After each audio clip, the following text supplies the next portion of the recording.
Hello guys, मेरा नाम है राज शर्मा और स्वागत करता हूं आपका एनसीईआरटी पिच में। तो आज हम लोग डिस्कस करने वाले हैं सोशियोलॉजी का चैप्टर नंबर 1, जिसका नाम है demographic structure of Indian society. तो इसमें हम लोग डिस्कस करेंगे काफ़ी सारी चीज़ें, जैसे कि डेमोग्राफी क्या होती है, theories of population growth, theories कौन कौन सी हैं। इसके बाद इंडियन पॉपुलेशन का ट्रेंड जानने की कोशिश करेंगे, सेंसस क्या होता है, पॉपुलेशन ग्रोथ रेट क्या है अपने इंडिया का, कौन कौन से फैक्टर रिस्पॉन्सिबल हैं पॉपुलेशन ग्रोथ के लिए, एज स्ट्रक्चर क्या है अपनी इंडियन पॉपुलेशन का, इसके बाद सेक्स रेशियो कैसा है अपने इंडियन पॉपुलेशन का, इसके बाद हम लिटरेसी रेट के बारे में जानने की कोशिश करेंगे, रूरल अर्बन डिवाइड क्यों होता है, इसके पीछे कौन कौन से फैक्टर्स हैं इसको देखेंगे। इसके बाद पॉपुलेशन पॉलिसीज देखेंगे, इंडिया की कौन कौन सी पॉपुलेशन पॉलिसीज इंडिया ने इंट्रोड्यूस करी हैं आज तक, और इसके बाद हम लोग अपने चैप्टर को कंक्लूड करेंगे। आई होप ये सीरीज आपको अच्छी लगेगी, क्योंकि मैं इसमें प्रयास कर रहा हूँ कम शब्दों में ज़्यादा चीज़ें समझाने का।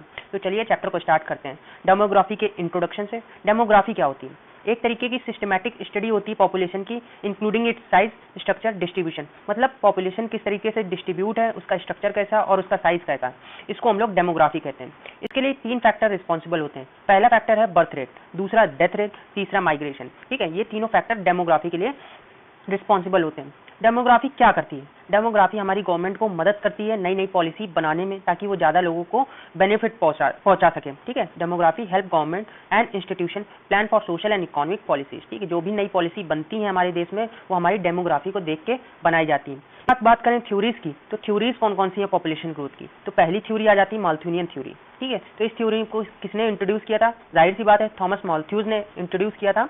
ठीक है, इनका कहना था कि मतलब सरल शब्दों में कहें तो इनका कहना था कि एक विकास नाम का लड़का है, उसने रिया नाम की लड़की से शादी करी। अब उन दोनों के 2 बच्चे हुए। ठीक है, अब उन्हीं 2 बच्चों के आगे चल के शादी हुई और उनके भी 4 बच्चे हुए, तो ऐसे करके पॉपुलेशन उनकी फैमिली की बढ़ी ना। उनका कहना था कि ऐसे ही किसी देश की भी पॉपुलेशन बढ़ती है। उनका यह भी मानना था कि अगर पॉपुलेशन बढ़ेगी तो नई कैलेमिटीज देखने को मिलेगी, फेमीन्स देखने को मिलेंगे, वॉर्स देखने को मिलेंगी, जो आगे चलकर हमारी पॉपुलेशन के लिए हानिकारक होगी।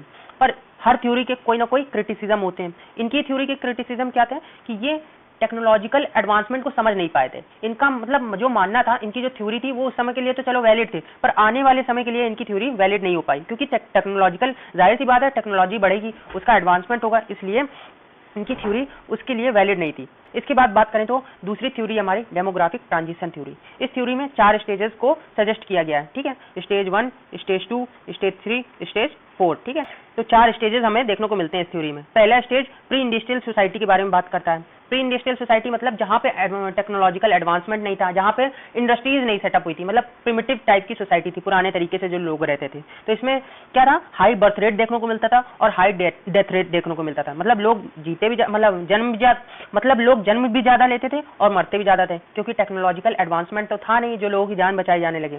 ठीक है, इसके बाद आता है स्टेज 2, जिसमें हाई बर्थ रेट तो था लेकिन डेथ रेट थोड़ा सा कम हुआ था, क्योंकि टेक्नोलॉजिकल एडवांसमेंट थोड़ा बहुत आया था सोसाइटी में। अर्ली इंडस्ट्रियल सोसाइटी की बात हो रही है। ठीक है, इसके बाद तीसरी स्टेज आती है डिक्लाइन बर्थ रेट और लो डेथ रेट। डिक्लाइन मतलब धीरे धीरे बर्थ रेट घट रहा था, क्योंकि लोग मैच्योर हो रहे थे, मैच्योर इंडस्ट्रियल सोसाइटी में। इसके बाद और टेक्नोलॉजिकल एडवांसमेंट भी देखने को मिल रहा था, जिसके कारण जो डेथ का रेट था वो भी घट रहा था। चौथी स्टेज आता है जिसमें हम लोग आज रह रहे हैं, fourth stage, low birth rate और लो डेथ रेट। यहाँ पे लोग इतने ज्यादा मैच्योर हो गए हैं कि वो पूरी तरीके से फैमिली प्लानिंग करके किसी बच्चे को जन्म देते हैं, और डेथ रेट तो कम है ही, क्योंकि टेक्नोलॉजिकल एडवांसमेंट है आज के समय में अच्छा खासा।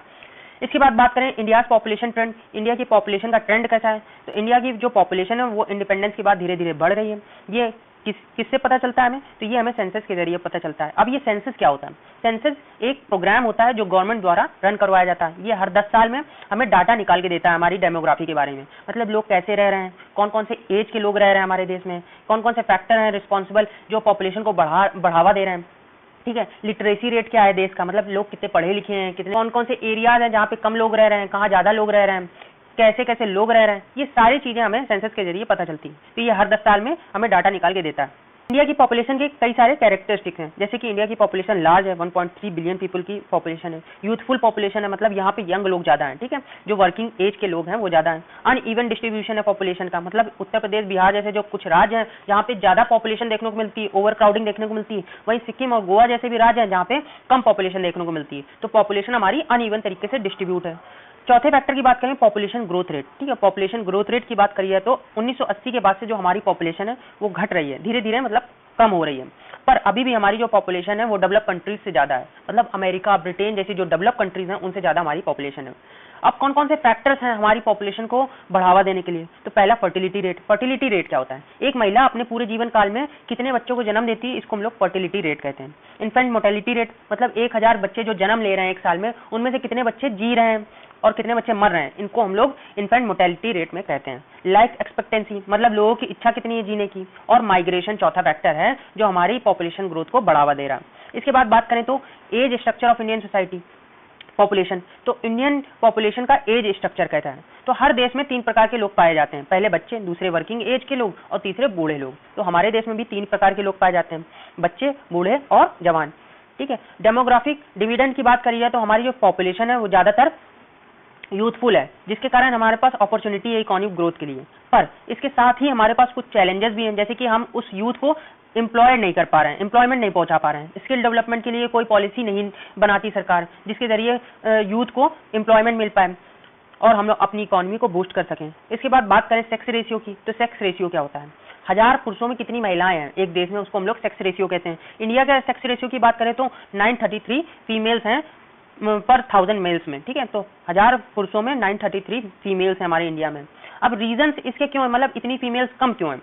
तो इसके कई सारे रीजन हैं, जैसे पैट्रियार्कल सोसाइटी है अपने इंडिया की, पुरुष प्रधान सोसाइटी, जिसके जरिए पुरुषों का ज्यादा अधिकार माना जाता है सोसाइटी में, हर डिसीजन पुरुष लेते हैं। इसके बाद बात करें तो जो एबॉर्शंस हैं वो देखने को मिलते हैं। आज भी हमारे देश में हरियाणा और बिहार जैसे कुछ राज्य हैं जहाँ पे फीमेल इन्फेंटिसाइड देखने को मिलता है, सेलेक्टिव एबॉर्शन देखने को मिलते हैं, जहाँ पे लड़की को अगर जान लेते हैं कि लड़की होने वाली है तो एबॉर्शन करवा देते हैं। तो इस वजह से भी संख्या कम है हमारे देश में फीमेल्स की। डिस्क्रिमिनेशन देखने को मिलता है हेल्थ केयर में और न्यूट्रिशन में। ठीक है। तो ये कुछ फैक्टर्स हैं जो रिस्पॉन्सिबल हैं हमारी फीमेल्स की कमी के पीछे। इसके बाद बात करें तो लिटरेसी रेट की, तो लिटरेसी रेट अपना 74% है। ठीक है। 100 लोगों में से 74 लोग हमारे देश में पढ़े लिखे हैं। इसके बाद बात करें rural urban divide. Rural urban divide क्या है? a significant portion of India's population still live in rural society, around 65 to 70%. Through urbanization is increasing, rural urban migration is driven to search for better employment opportunities, education and healthcare. ठीक है। अब rural urban divide क्या है? आज भी हमारा जो देश है वो एग्रीरियन सोसाइटी के ऊपर बेस्ड है। आज भी हमारा जो देश है वो पूरी तरीके से उसमें ज्यादातर लोग एग्रीकल्चर के ऊपर डिपेंड है, इसीलिए 65 to 70% लोग हमारे गाँवों में रह रहे हैं। पर आज के समय में धीरे धीरे ये सिनेरियो चेंज हो रहा है। लोग बेटर एम्प्लॉयमेंट के लिए, बेटर अपॉर्चुनिटीज के लिए, एजुकेशन के लिए और हेल्थ केयर के लिए शहरों की तरफ माइग्रेट कर रहे हैं। इसके कई सारे चैलेंजेस निकल के देखने को मिल रहे हैं। अब इसी वजह से कई सारे चैलेंजेस हमें फेस करने पड़ रहे हैं। जैसे रूरल एरियाज की बात करें तो पुअर्टी है, लैक ऑफ इंफ्रास्ट्रक्चर है, अनएम्प्लॉयमेंट है। ठीक है। गाँवों में जो लोग शहर नहीं माइग्रेट करें उनके पास अनएम्प्लॉयमेंट है। ठीक है। पुअर्टी देखने को मिल रही है, इंफ्रास्ट्रक्चर डेवलप नहीं हो पा रहा गाँव में, क्योंकि कम लोग रह रहे हैं तो सरकार भी ज्यादा ध्यान नहीं देती है। आज भी अपने गाँव में जाइएगा, वहाँ की रोडें देखिएगा और शहर में आइएगा, वहाँ की रोडें देखिएगा, आपको फर्क नजर आ जाएगा। इसके बाद बात करें अर्बन एरियाज में कौन कौन से चैलेंजेस हैं, तो ओवर क्राउडिंग हो रही है। अब जब लोग आके बस रहे हैं तो ओवर क्राउडिंग तो होगी। स्लम एरियाज बस रहे हैं, स्लम्स बन रहे हैं। इन एडुकेट पब्लिक सर्विसेज देखने को मिल रही है। आज भी पब्लिक टॉयलेट की हालत पूरी तरीके से खस्ता है, देखिएगा जाके आप अपने शहरों में। पॉपुलेशन पॉलिसी की बात करें तो India was the first country to launch family planning programme in 1952।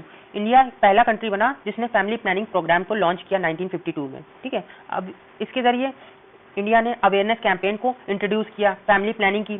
ठीक है। इसके बाद access of contraceptive and reproductive health care provide करी पब्लिक को, ताकि पॉपुलेशन ग्रोथ थोड़ी कंट्रोल हो। इन जो लेट मैरिजेज है उनको इनकरेज किया। ठीक है। फैमिलीज को इनकरेज किया कि अपने बच्चों की लेट मैरिज करिए।